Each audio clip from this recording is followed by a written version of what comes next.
Halo, selamat siang teman-teman. Perkenalkan, saya Mikael Alfando. Dalam video ini saya ingin menyelesaikan tugas kuliah saya, yaitu mata kuliah Akuntansi Keuangan Menengah 2 dengan dosen pengampu Ibu Cecilia Arumi. Di sini saya memilih materi mengenai akuntansi aset tetap.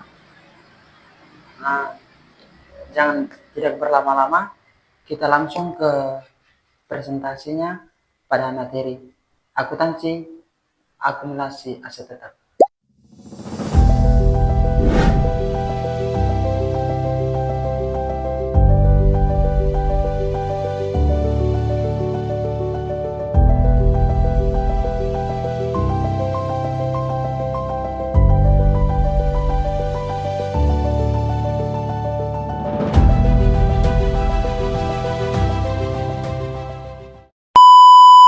Baik, selanjutnya kita akan melihat mengenai pengertian aset tetap. Apa itu aset tetap? Aset tetap adalah aset yang berwujud yang digunakan dalam kegiatan operasional perusahaan dan memiliki masa manfaat yang lebih dari 1 tahun. Dan aset tetap juga tidak untuk dijual dalam kegiatan normal perusahaan dan memberikan manfaat ekonomis di masa depan. Selanjutnya kita lihat contoh aset tetap. Contoh aset tetap itu ada beberapa. Yang pertama tanah, kedua gedung dan bangunan, ketiga kendaraan, keempat mesin, kelima komputer, dan keenam peralatan kantor. Ini adalah contoh aset tetap. Selanjutnya kita lihat berikut kita melihat mengenai pengakuan aset tetap. Aset tetap itu diakui sebagai aset jika memenuhi dua syarat. Yang pertama itu besar kemungkinan manfaat ekonomis masa depan akan diperoleh, dan yang kedua biaya perolehan dapat diukur secara moral.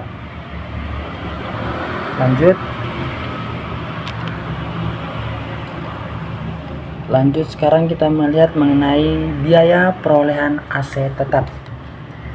Biaya perolehan aset tetap yaitu seluruh biaya yang dikeluarkan hingga aset setiap digunakan, meliputi yang pertama yaitu harga beli bersih itu setelah diskon, kedua pajak pembelian atau jika tidak bisa dikreditkan, ketiga biaya pengangkutan, keempat biaya pemasangan dan uji coba, kelima biaya hukum jika berkaitan, dan yang keenam biaya renovasi awal.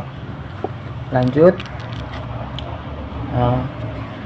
berikut itu kita melihat mengenai penilaian awal aset tetap. Di sini kita langsung ke contohnya.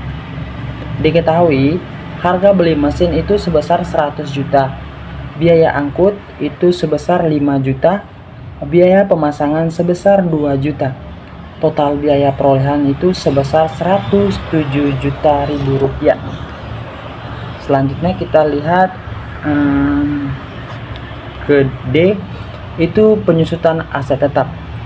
Yang pertama kita melihat pengertian penyusutan aset tetap, yaitu adalah proses alokasi sistematis dari jumlah yang ada yang dapat disusutkan suatu aset sepanjang masa manfaatnya. Dan yang berikutnya itu mengapa diusutkan. Yang pertama, mengapa diusutkan? Karena nilai aset tetap berkurang akibat yang pertama pemakaian, keusangan, dan kerusakan. Lanjut, aset yang tidak diusutkan yaitu pertama itu tanah, karena memiliki masa manfaat tak terbatas. Itu kecuali tanah tambang, itu dihitung dengan metode amortisasi.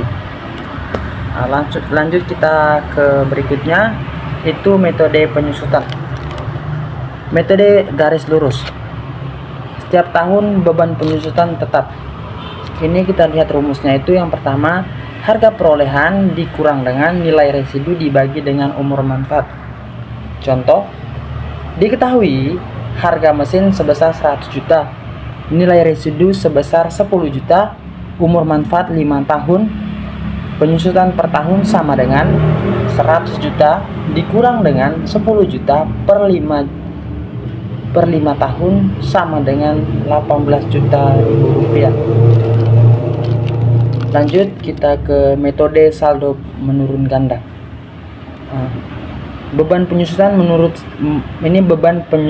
menurun setiap tahun.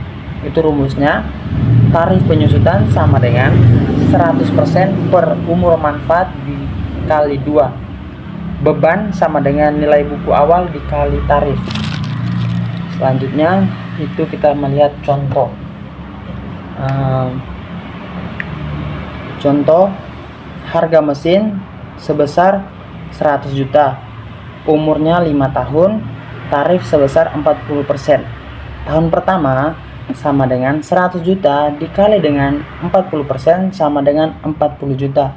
Tahun kedua 100 juta dikurang dengan 40 juta dikali dengan 40% sama dengan 24 juta. Lanjut, yang berikut ke C, yaitu metode unit produksi. Penyusutan tergantung pada jumlah produksi atau jam kerja aset. Rumus, harga perolehan dikurang nilai residu dibagi estimasi total produksi sama dengan biaya per unit.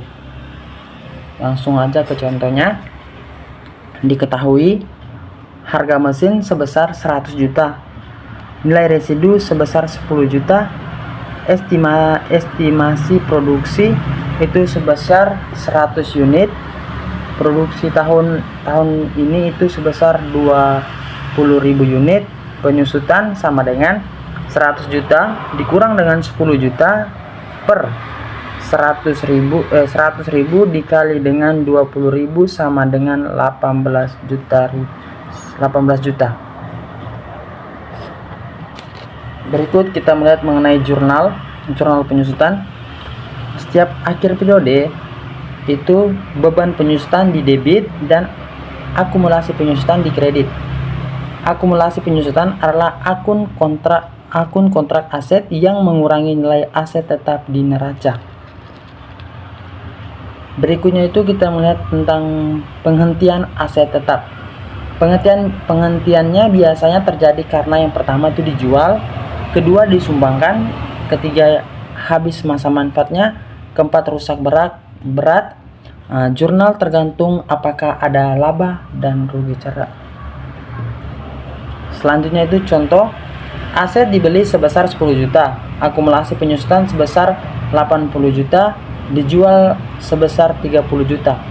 Jurnalnya itu kas di debit sebesar 30 juta, akumulasi penyusutan di debit sebesar 80 juta, aset tetap di kredit sebesar 100 juta, dan laba penjualan aset itu di kredit sebesar 10 juta. Berikutnya revaluasi aset tetap. Jika perusahaan menerapkan metode revaluasi, maka nilai aset dapat dinaikkan ke nilai pasar. Itu sama dengan selisih revaluasi dicatat dalam ekuitas atau surplus revaluasi. Berikut pengungkapan dalam laporan keuangan. Dalam laporan keuangan, perusahaan harus mengungkapkan yang pertama metode penyusutan umur manfaat, nilai buku akhir, akumulasi penyusutan, dan revolusi jika ada. Oke, mungkin sekian.